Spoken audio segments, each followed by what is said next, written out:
ભાવનગર જિલ્લામાં બપોર બાદ મેઘરાજાએ એન્ટ્રી મારી છે ત્યારે ભાવનગરના જિલ્લાના અલંગ પંથકમાં પણ વરસાદી માહોલ જામ્યો હતો જો કે આજે ભાવનગરમાં 1 ઇંચ ઉપરાંત જ્યારે ઘોઘા પંથકમાં 1 ઇંચ જેવો વરસાદ વરસ્યો હતો। ભાવનગર જિલ્લાના અલંગ પંથકમાં મેઘરાજાની એન્ટ્રી થતાં ખેડૂતોમાં આનંદની લાગણી છવાઈ ગઈ હતી। જો કે ધીમી ધારનો વરસાદ અલંગ પંથકના ત્રાપજ, કઠવા, મણાર સહિતના ગ્રામ્ય વિસ્તારોમાં વરસ્યો હતો।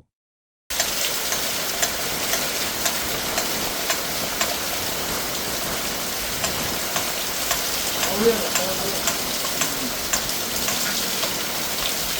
yeah.